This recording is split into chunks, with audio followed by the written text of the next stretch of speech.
Nair GG is a name that's become a little infamous in the Wuthering Waves community as somebody who's had some absolutely terrible takes on Wuthering Waves. He was cooked a little while back by quite a few content creators, but he did take a lot of it in good stride and he had a lot of good feedback from it. However, he seems to be back again because he's commenting on the Wuthering Waves live stream that was part of when Wuthering Waves was fully announced and some of the details that they shared. I didn't jump on the first train because I don't want to necessarily of feedback for what Nair had said before, but I do want to follow up to see what he's going to pull out this time on the official announcement. So let's go in and see what he says about it.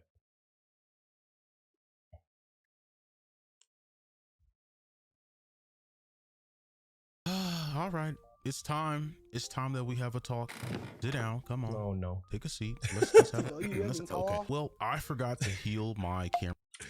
There's one thing I have to say about Nair that you can't take away from him. I do think he's actually genuinely funny. Well, although I disagreed with his takes in his first Wuthering Waves video on quite a few of the points, not all of them, but quite a few, I do think he does have a certain charm and he is very funny. So I actually do like the guy. Just to be clear, I'm not actually attacking him personally. I don't want to attack him personally. And don't you dare attack him personally.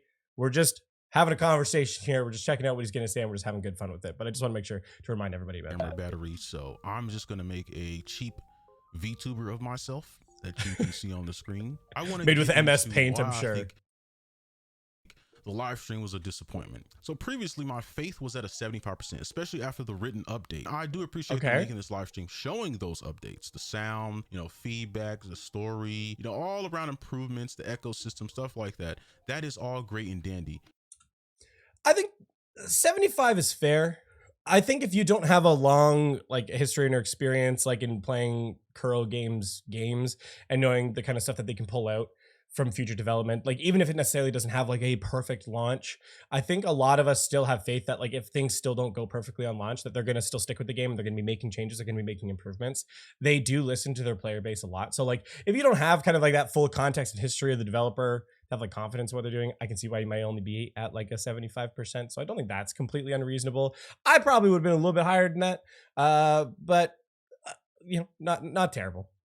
But although all those things are great, I'm extremely disappointed because of the release date. It made me scratch my head because previously I said, okay, they got time to make these updates. They already made these changes. Now they can actually go in and really get down and dirty and fix these things and make sure they're perfect, polished, etc. But because the release date is literally less than 2 months away, I just don't feel that comfortable anymore. So I'm gonna let him cook. I want to see why he doesn't feel that comfortable anymore. I get it. Based on, the previous video that I was talking about with Sticks and covering some of the kind of localization drama, I can see why somebody might be a little more hesitant with some of the details. But I don't know. I was never that off put by some of the localization details, apart from maybe conduct of the company. Again, that's a whole nother conversation about understaffing. But again, if you want my full take on that and what's going on in the drama, make sure to go check out that previous video. However, I don't know. I'm not that worried. Based on the feedback that we got so far, the only thing that I'm stuck on specifically is, again, the hit reception. The only thing that I'm stuck on specifically myself is that hit feedback and reception. And I want them to see an incorporation of impact frames of some kind, because I just think it adds to the emphasis and I don't know, sensationalization of it all, if that's the right word. I don't know if that's the right word, but yeah, just to really feel epic, you're actually playing the anime you're watching on TV, So I that's all I was really kind of worried about or wanted to see more of. But I mean, so far from the sound effects and things, I don't know, I'm not that thrown off. But let's let him cook. Let's let him cook. Let's be fair. Let's get full context here. I was right. The CBT was the game, right? I look at these games like making a cake. Once you bake the cake, you can't unbake the cake. The only thing you can do is maybe scrape off the frosting and add other frosting. And I feel like with the CBT2 or whatever, that is what they were doing. They would just add. Yes, but what foundational components needed to be fully adjusted that you would constitute the cake there? For example, if I'm thinking back on his previous video, he was talking about the color palette, I don't know, that would be icing in my worldview as well. the sound effects and some of that like hit reception and feedback definitely falls into that icing category. I thought the mechanics of the combat itself was actually good from like a mechanical perspective, from like a kit perspective, broadly speaking. I thought that was still good. I liked the grappling hook. And so those core systems I thought actually hit where it needed to hit. It was kind of the icing that needed some of that change. So even if that is the case, I still don't totally see that as a problem yet. Am I alone on that? Am I crazy? I don't know. Let's let him keep going. Adding frosting, adding little fruits and decorations. They're not gonna, like, if people said, hey, remove a character from the game, they're not gonna do that, right? Localization would fall into that icing category for me as well, just to clarify. Because they're talking about like localization not completely reworking the story. So unless you think they do really need to rework the story, then okay, I can see that completely restructuring the game. You kind of get the cake later there, but from like the localization level, 100% that's icing. Or add a new character. They're not gonna do that, right? They're only gonna take the icing or the polish. They're gonna say, okay, you guys want the text change, okay, you guys want the sound change, okay, you guys want the colors brightened Yes. up. And I'll be honest, the colors actually do look a little bit better here in this frame. Actually, never mind, that frame is garbage. Anyway, and you know what, I'm okay with that. You know, that is one area from his original video that I thought was like a fair take. I appreciated in his previous video, he kind of gave a quick little like demo showing like, look, if you bump the saturation a little bit, you don't take away the washed out like apocalyptic style, but you still kind of get more of like vibrance added into it at the same time. I think that's totally fair. And I can understand the complaint why somebody might say like, no, that should be in the foundational like initial gameplay experience. They should add that. But also, you could always just like add in a filter. Like doesn't Nvidia have like built-in filters that you can use to play, which again I know doesn't completely solve the problem for like mobile players or people who don't maybe have Nvidia on their PCs, but like I don't know, like I don't know, I can flip flop on that one. You know what, I'll say that's like a medium. That's like a medium for me. I'm not gonna die on that hill, but I thought his demo when he showed that originally in his previous video was actually good. It was fair. I'm okay with being a little disappointed. My faith in the game is about 45 to 50 right now because of 50 this. Because I feel like it's less than 2 months. 50 just feels really low. 50 feels so low to me. 50% confidence in the game. Like, again, am I crazy? I feel like that's just like so low to be where we're at. Like, I'm at like worst case, I'm at a 70. Worst case. But like I would not put myself at a 70 at this point on that at all. Like that just like I think Wuthering Waves is in like a really solid spot. I do think we are kind of in like the icing phase. I think some of the other concerns I had about like some of the ecosystem and some of the layers of RNG can be compensated in other ways. And honestly, I think it will be. I think there's going to be some kind of crafting system that eventually they'll incorporate to help get the main stats. Maybe that's not fair because it's not in the game right now, but I don't know. I don't know. 50 feels so low to me though. Enough time. I mean, they talk about adding new game modes and stuff like that. It's like, okay, well, will there be bugs? Like, you didn't show everything you talked about in there. They talked about improving move sets and stuff. They only showed the simple things like sound and the what. That's pretty much all they really showed was sounds, the character animations, and the echoes, fixing the ecosystem, which is actually a big one. Are they actually going to have that done in 2 months? If they can, great. I cannot wait. That ecosystem thing they showed, I mean, maybe it's just like a demo instance and they're still working on the coding and stuff for it, but like, I don't know, that feels pretty straightforward to me. Like I'm armchair expert here in terms of like coding. I don't think it's that complex to draft up a system of like bringing in echoes, recycling those echoes, creating an algorithm based on the echoes that are placed in there to then roll on a loot table of other echoes and all the substats, like to recycle that into. Like that doesn't feel like an overly complex system to me.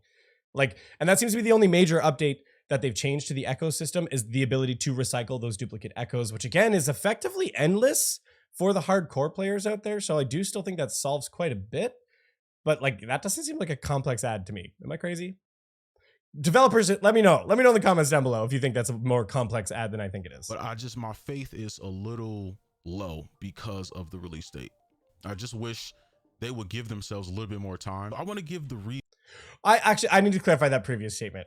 It would be like a series of loot tables, right? Like where you would have the first layer of RNG be the base echo, probably the base echo, and then the value of that echo, and then it would roll on the substat for that echo, which would then roll on the subsequent substat tables. So it would be like a series of RNG to like roll that.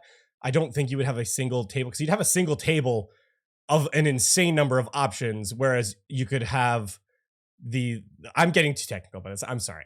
But I just was overthinking that loot table. I'm like that either way, regardless, I think it's a fairly simple add on the recycling mechanic there. I don't know. I'm sorry. I shouldn't be that. Why I think this is kind of iffy. I'm not gonna say bad because I still have faith in the game. It's just lowered. I lost faith or I'm disappointed is because I feel like the stuff they showed in this live stream was basic one-on-one like I feel like when you first learn game dev, audio engineering, whatever it takes to make these games, story writing, I feel like a lot of stuff they were forced to fix by the community is shit they should have already had done when they first made the fucking game. Whole bro, what? Like, games go through series of like feedback all the time. Like, not to allude to too much, but like I do a bit of like marketing and design in my free time, where marketing projects and illustrations and videos, for example, go through multiple rounds of refining and recycling.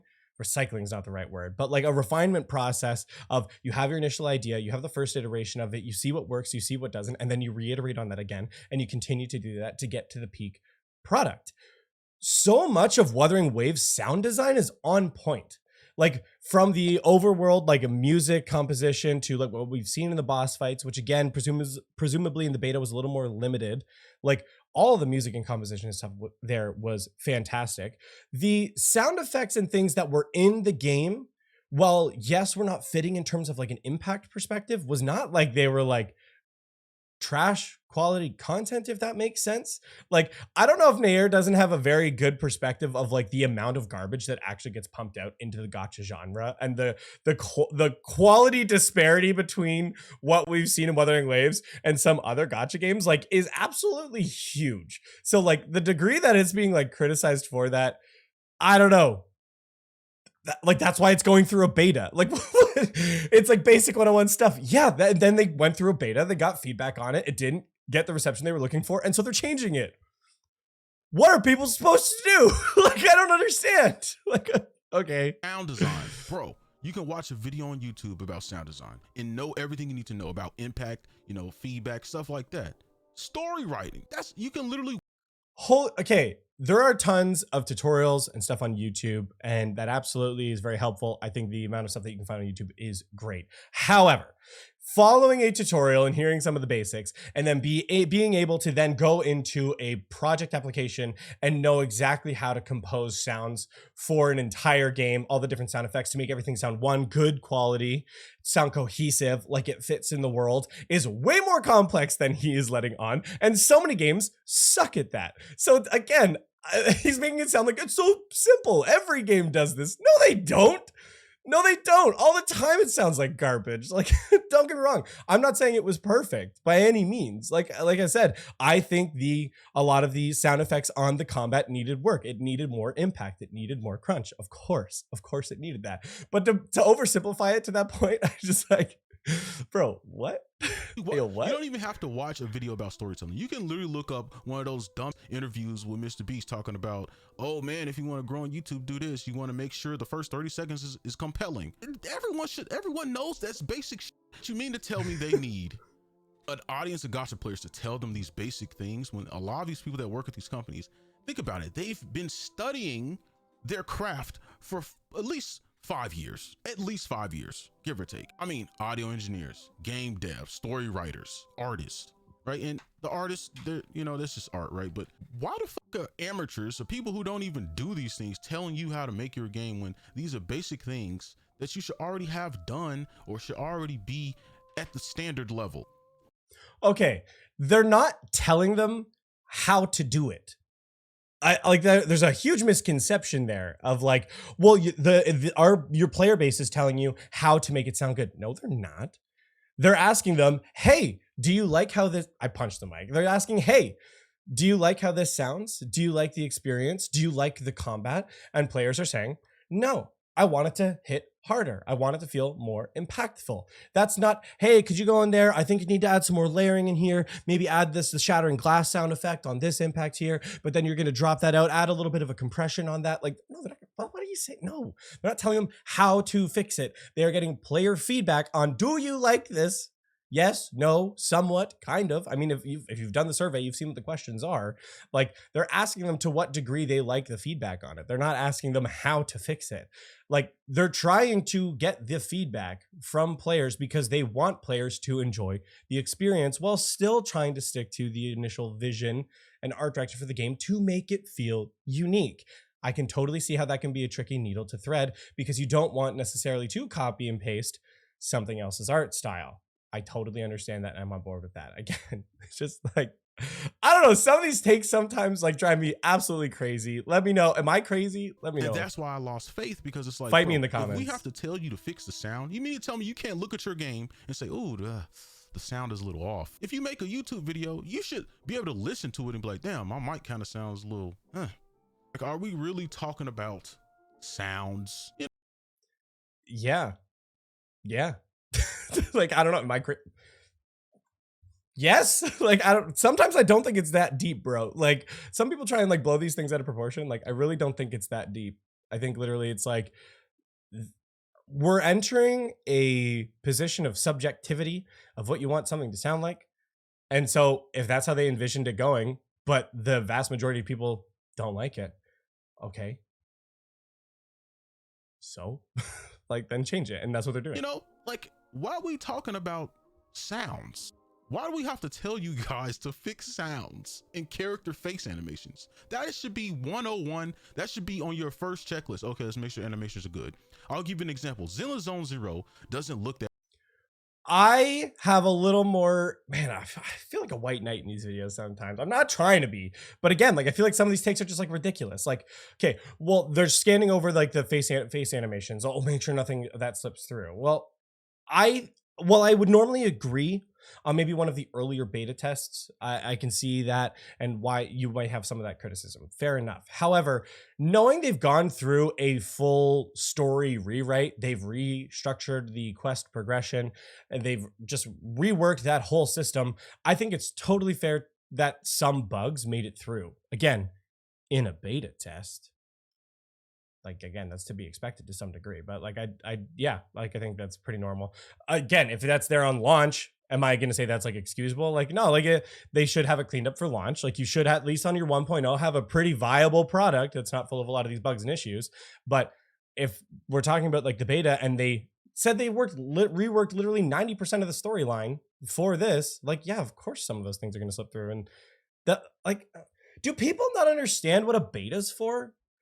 Like, a beta is for players to go in and quality control the game, to get feedback to the developers to say, hey, this was good, this was bad. Hey, look, we found these bugs. That's the point.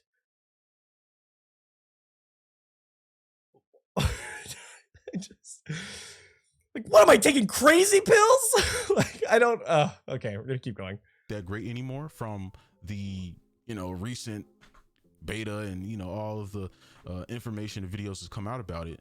But what makes the game just go crazy is their animations and sounds and all of that. The art, graphic design is S tier, and that is carrying that game. Absolutely. And I feel like I don't Hoyoverse gets it. People want to see pretty shit. They want to hear pretty shit, and then you make the gameplay good. But it's like, why do we have to let these people know about basic concepts? But I was just super negative. I'll be a little positive. Yeah, you better be positive for a sec. Because look, he's right about Zenless Zone Zero. One thing Hoyoverse does absolutely right is almost all of their character designs are always on point. There's like, I can count probably on one hand the number of like Genshin character designs that I don't like. And I probably wouldn't even use all of my fingers. I think all of the Genshin designs are really good. Some people don't think there's a lack of variety. Okay, fine. That's a subjective, kind of interpretation of that. I get it. But all the Star Rail characters, again, similar thing. I can count on maybe one hand the number of characters I don't like the design for in Honkai Star Rail, but that's largely because of the like tropes that the characters fall into. Like Misha, for example. I don't like Misha. I don't like Misha at all. Don't like Misha's design. I have no desire to build or ever use Misha. Think he looks super lame. However, then you look at characters like Acheron or Zila or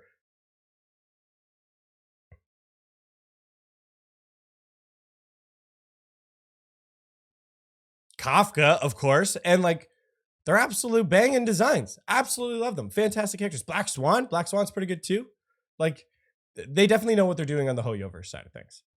At least, at the very least, they are addressing it. And I greatly appreciate that. And I think That's that good. mentality overshadows anything negative I said in this video at all. Like, that is the most important thing to me in terms of like a live service game or something like that, is direct communication with the people that are making the game. The actual CEO, the actual people working are addressing you in the video and saying, hey, we saw this. This is what we did so far. I think that is the greatest thing ever.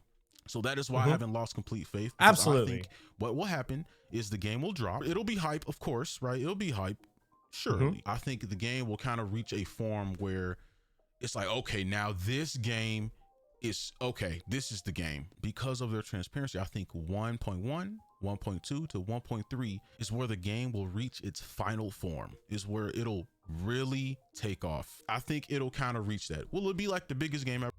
I think that's fair. I think that's a completely fair take. Like I completely agree with him, where they're being very transparent about the whole development process. They've being very open in their conversation with players and being receptive to player feedback. And I do agree that I don't think 1.0 will be a perfect launch. I can't think of like almost any like major game releases in the last few years that have had an absolutely flawless launch of a game of like this kind of style, outside of maybe like Nintendo products, I guess, but they're just like kind of like an anomaly in the industry in general. But I feel like a lot of games launch with a lot of like bugs and issues, and it's like not for like the first version that those things get cleaned up, or they refine a few things. Like in a live service game like this, I think that's a totally fair assessment. And actually, I'd be inclined to agree. I would probably agree with him there that I think 1.1, 1.2 is where we're going to see kind of like the peak experience, one of the peak experiences of Wuthering Waves in its initial form. And then we'll see how they expand on it. Like he's mentioned earlier in the video, they did talk about how they're going to be adding other game modes and other kinds of content into the game. I'll be interested to see that kind of like horizontal expansion to the game and going into other systems. And so, yeah, I think that's completely fair. I'm on board. Ever? No, I don't think so. I still don't think it'll be the biggest game ever, but I think it'll reach a point where it's like, okay, this is a premium cake. But yeah, I'm done. I just wanted to talk about that because the live stream came out, and I know people are going to be overly positive, but I still think we should talk about these things and talk about things we didn't like and liked. I wouldn't really call this like a negative video or whatever. It's just kind of, I was disappointed. I mean, it's just how I feel, right? Like, it's not really a take. It's just how I felt. But yeah, that's it. If you liked the content, subscribe, and hopefully I can heal my camera for the next one. But yeah. Oh, and before I end this video, I gotta just say something real quick. This game is post-apocalyptic, right? Okay, let's think about this. I think attention to detail is important. So you see the world, right? And you see the broken rocks. Okay, right? You see all the broken rocks. You see the streets, the cracked streets. You see the little girl. Right, and this is pre-apocalyptic, right? Okay, the thing happened, and you see the street. This is I Am Legend, right? This is I Am Legendville. Okay. Sure. Okay. Why the fuck do they have clean outfits on if it's post-apocalyptic? Are they the rich and they left the poor to die? What's going on here? I just gotta know, because they don't got no dirt on them, and then even after the battle, okay. Now we're gonna go through this. There's blood, rocks, everything, feathers. Where's the dirt? Somebody explain, where's the dirt? Why is she so clean? Anyway, I'm done. Oh my gosh. Kudo game and my extension, whether Okay, look, I want to reiterate some stuff before we finish off here. I think Nair, funny guy, really charming guy. If you ever wanted to reach out and chat, I'm always happy to talk to him. Like it's still a good video. And I gotta say, I do like that people are still voicing their concerns. I've said this the whole time, and I will stick to this, that I think if people have concerns, they have criticisms, they have feedback, that they should give them, whatever that feedback might be, even if I don't necessarily agree with it. And I think some of them are like kind of off base or unwarranted. I still appreciate anybody standing out there and saying, hey, I think this needs to be changed. So I gotta say, out the gate, I appreciate Naya for that, and it's a good video. I'm gonna have a link to his original video in the description down below. Make sure to go out, drop a like, subscribe to his channel, guys. Honestly, I'm subscribed. I think it's fun. He's only got 533 subs, and I want to see him get more subs out here. He's doing some good content. He's new on the scene, and I think he's coming out with some pretty good stuff. So overall, though, I don't agree. I think his final take there on the dirt and the post-apocalyptic, like, bruh, it's freaking anime. And also, if you played the game, you know that like while it is apocalyptic in the rest of the world, things have reestablished itself, that there are like futuristic cities that are still clean and well kept. It's like humanity has retreated into a few sanctuary cities and they're not just out existing in the open world anymore. So like, yeah, they're not looking disheveled like they've been sleeping in the rubble, because they haven't been. They've been sleeping in actually pretty nice, like semi sci-fi futuristic like cities. So like, I don't know, that makes sense to me. Also, yeah, it's freaking anime.